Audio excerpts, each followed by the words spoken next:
An oblate in Christian monasticism is a person who is specifically dedicated to God or to God's service. Currently, oblate has two meanings. Oblates are individuals, either lay persons or clergy, normally living in general society, who, while not professed monks or nuns, have individually affiliated themselves with a monastic community of their choice. They make a formal, private promise to follow the rule of the order in their private life as closely as their individual circumstances and prior commitments permit. Such oblates do not constitute a separate religious order as such, but are considered an extended part of the monastic community, and as such, Benedictine oblates also often have the letters OBLSB or OBSB after their names on documents. They are comparable to the tertiaries associated with the various orders of friars. Oblate is also used in the official name of some religious institutes as an indication of their sense of dedication. Origins and history. The word oblate has had various particular uses at different periods in the history of the Christian Church. The children vowed and given by their parents to the monastic life, in houses under the rule of Saint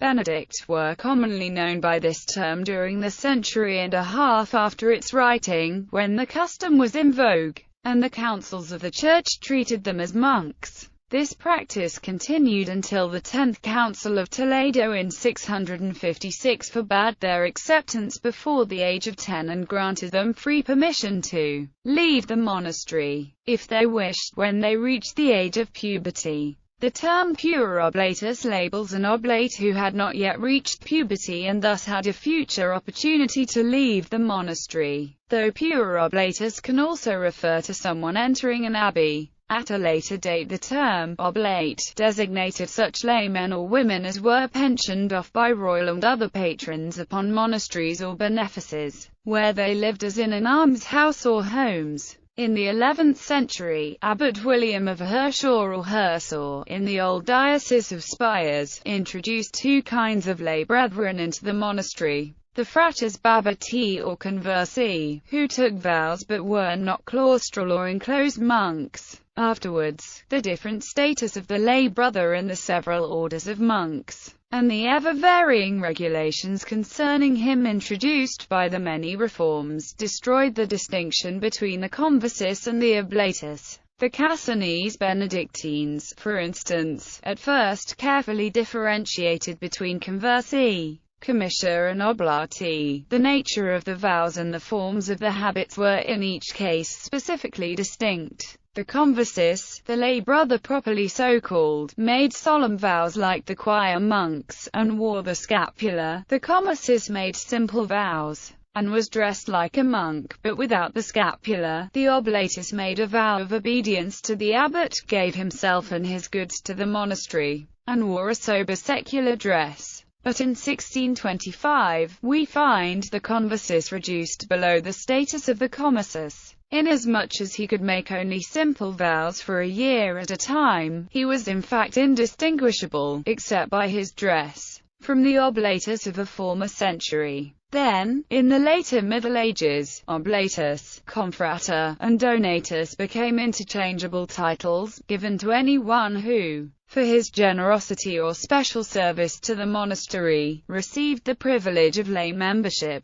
with a share in the prayers and good works of the brethren. Canonically, only two distinctions ever had any consequence: that between those who entered religion, per modum professionis, and per modum simplicis conversionis, the former being monarchy and the later, oblati. That between the oblate who was mortuus mundo, and the oblate who retained some control over his person and his possessions, the former only was accounted a persona ecclesiastica, with enjoyment of ecclesiastical privileges and immunity. Oblates today. Secular oblates in modern practice. Many Benedictine communities have a greater or smaller number of secular oblates. These are either clergy or lay people affiliated in prayer with an individual monastery of their choice, who have made a formal private promise to follow the rule of Saint Benedict in the private life at home and at work as closely as their individual circumstances and prior commitments permit. As the oblate is in an individual relationship with the monastic community and does not form a distinct unit with the Catholic Church, there are no regulations in the modern canon law of the Church regarding them. One consequence is that non-Catholic Christians can be received as oblates of a Catholic monastery. Similarly, in Methodist monasteries, non-Methodist Christians can be received as oblates. The same is the case with many Anglican monasteries, which accept non-Anglican Christians as oblates. Conventual oblates, to be distinguished slightly from other secular oblates. There is a small number of conventual or claustral oblates who reside in a monastic community. If the person has not done so previously, after a year's probation they make a simple commitment of their lives to the monastery, which is received by the superior in the presence of the whole community. More on the level of committed volunteers, they would share in the life of the community and undertake, without remuneration, any work or service required of them. They are not, however, considered monks or nuns themselves.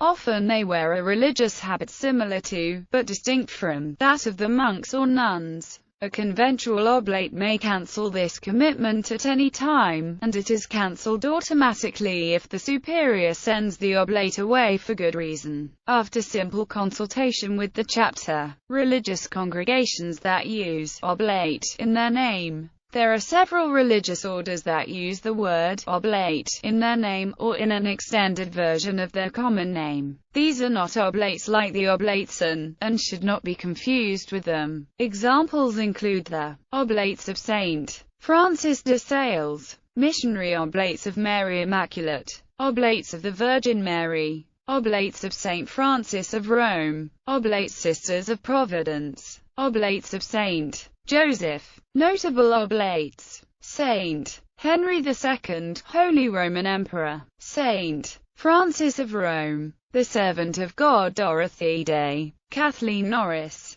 Walker Percy, Gottschalk of Orbeis, Cardinal Francis Eugene George, OMI, Saint Bishop Eugene de Mazenot, OMI, Cardinal Jean-Marie Rodrigue Villeneuve, OMI.